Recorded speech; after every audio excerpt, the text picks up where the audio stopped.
Hello student. आज हम class 12th physics chapter first पढ़ेंगे।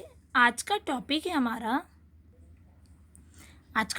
हमारा derivation of Coulomb's law from Gauss theorem. इसका हिंदी होगा गॉस के नियम से कूलाम के नियम की व्युत्पत्ति करना। मीन्स किसकी हेल्प से? गॉस थ्योरम की हेल्प से हमें कूलाम्स लॉ फाइंड आउट करना। ओके, मीन्स डिराइव करना है। तो देखिए, इसमें दिया है, ये हमारे पास एक गॉसियन सरफेस है।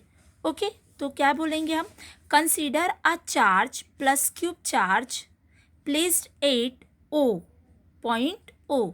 Okay, in space as show this figure है ना। यहाँ पर शो किया हमने एक कि प्लस क्यू चार्ज है जिस पर पॉइंट का नाम क्या है? ओ है। Consider a point P which is situated at a distance r. Okay, at a distance r from the charge plus cube. Okay, from the charge plus cube, the Gaussian surface, this, okay, the Gaussian surface will be spherically, and it has been said the electric field will be direct radially outwards. Okay, अब जैसे इसका क्या देखेंगे तो हमने देखा कि plus Q charge है, पॉइंट का नाम क्या है? ओ पर। यहाँ से आर डिस्टेंस पर एक पॉइंट आर पी है जिस पर हमें क्या फाइंड आउट करना है? पी मतलब जो पॉइंट पी है उसी पर इंटेंसिटी फाइंड करना है इलेक्ट्रिक फील्ड की। ओके, और यहाँ पर पी जो है उसके आस पी एक छोटा सा स्पेस है, मतलब सरफेस है जिसे डीएस बोला है, और इसके चारों ओर जो सरफेस है इसे गॉसियन सरफेस कहा जाता है। और यहाँ पर सभी जगह पर जो electric field, intensity of electric field है वो सेम होगी इस सारे पॉइंट पर। ओके, इस गॉसियन सरफेस पर। ओके, और यहाँ पर परपेंडिकुलरी बाहर की तरफ क्या है हमारे पास?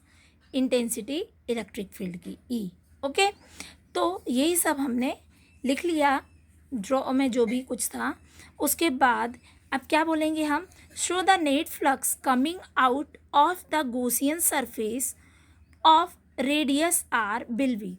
क्या है? जो नेट फ्लक्स के हमारा है ना गॉसियन सरफेस पर रेडियस आर से, मतलब आर डिस्टेंस पर, तो गॉसियन सरफेस के लिए हमारा जो नेट फ्लक्स होगा या टोटल फ्लक्स होगा वो क्या होगा? फाई ई इक्वल्स टू, ये क्लोज सरफेस के लिए इंटीग्रेशन ई डी एस आपने पहले भी देखा था। ओके, गॉस थ्योरम में।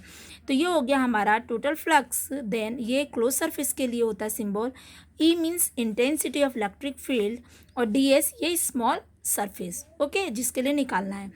तो जब ये डायरेक्शन के लिए दिया रहता है तो हम इसके पास क्या लेते हैं? Cos theta. बाकी सब सेम रहेगा, E D S cos theta आ जाएगा। थीटा इक्वल्स टू 0 डिग्री यदि रखेंगे तो कॉस 0 क्या मिल जाएगा हमें? Cos 0 means 1। ओके, तो phi E equals to integration E D S cos theta, cos zero की वैल्यू 1 मीन्स हमें सिर्फ डी एस मिलेगा। ई कॉन्स्टेंट है तो हमने क्या ले लिया उसे बाहर। अब इंटीग्रेशन में जो डी एस होता है उसकी वैल्यू क्या होती है? 4 पाई आर स्क्वायर। ओके, जैसा कि आपने पढ़ा है गॉस थ्योरम में, इंटीग्रेशन क्लोज सरफेस के लिए डी एस इक्वल्स टू होता है 4 पाई आर स्क्वायर। ओके, तो इस 4 पाई आर स्क्वायर को क्या कहा जाता है? Surface area of Gaussian surface, total surface area of total surface area of Gaussian surface. Okay, it means 4 pi are square. इसे क्या नाम दे देंगे हम? इक्वेशन 1। ओके, बट आपने गॉस थ्योरम से पढ़ा था, क्या पढ़ा था आपने? गॉस थ्योरम क्या कहती है? Phi equals to 1 upon epsilon naught into total charge inside Gaussian surface. Gaussian surface के अंदर जो टोटल चार्ज है मीन्स प्लस क्यूब। ओके, उसे क्या कहा जाता है? वो 1 बाय एप्सिलॉन नॉट टाइम्स होता है तो उसे गॉस थ्योरम कहा गया था। ओके, तो आप चाहें तो यहाँ डायरेक्ट लिख सकते हैं क्यू बाय एप्सिलॉन नॉट। ठीक है, ये स्टेप ना लिखकर ये लिख सकते हैं। ये इक्वेशन हो गई हमारी सेकेंड। अब यहाँ पर देखिए, पहले में था हमारा phi E equals to E into 4 pi are square, और सेकेंड में हुआ हमारा, सेकेंड इक्वेशन क्या हो गई? Phi E equals to q upon epsilon naught times. ये गॉस थ्योरम से होगा। ठीक है, तो दोनों इक्वेशन हमारी फाई ई के इक्वल है, तो दोनों आपस में इक्वल हो जाएंगी। तो हम बोलेंगे why from equations first and second we get, क्या मिला हमें, दोनों का LHS इक्वल है तो RHS इक्वल हो जाएगा। तो 4E into 4πr² equals to Q upon epsilon naught. Okay, अब यहाँ से हम E फाइंड आउट करेंगे तो E यहीं रहेगा, 4πr² को ट्रांसफर करिए तो यहाँ मल्टीप्लाई था तो यहाँ डिवाइड में आएगा। ओके, इसको यहीं छोड़ दीजिए, ये आपकी E की इंटेंसिटी आ गई है। Imagine a test charge Q0। Okay, यहाँ पर हम टेस्ट चार्ज इमेजिन करेंगे।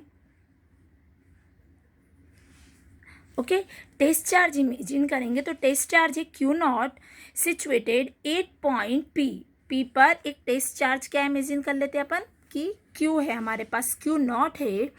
उसके बाद हम लिखेंगे therefore force acting on charge Q0 due to the charge Q can be written as, इस पर एक फोर्स लगेगा। ओके, किस तरफ लगेगा, इंटेंसिटी ऑफ इलेक्ट्रिक फील्ड की तरफ। तो जो फोर्स लग रहा है इसकी तरफ, वहाँ पर भी एक चार्ज Q0 हमने एज्यूम किया है और एक्चुअल हमारा चार्ज कितना था, Q था प्लस Q था, तो फोर्स इक्वल्स टू हो जाएगा Q0 into E। Okay, on putting the value of E, अब इसमें E की वैल्यू हम पुट कर देंगे तो E की वैल्यू क्या निकली है, Q अपॉन 4πε0r²। तो यहाँ सब्स्टिट्यूट कर दीजिए तो ये हो जाएगा, Q0 था आपका, E की वैल्यू आ गई है पूरी। अब इसको अपने हिसाब से जमा दीजिए तो क्या हो जाएगा, 1/4πε0 हो जाएगा और r² इसके नीचे लिख सकते हैं आप, Q इंटू में आएगा Q into Q0 upon r², या फिर यहाँ पे भी हो सकता है। ओके, तो ये हमारा फोर्स निकल गया। इसको क्या कह सकते हैं आप, this is a Coulomb's inverse square law of electrostatics. Electrostatics में है ना, इलेक्ट्रोस्टैटिक्स का ये क्या हो गया, कूलम्ब्स स्क्वायर लॉ हो गया। ओके।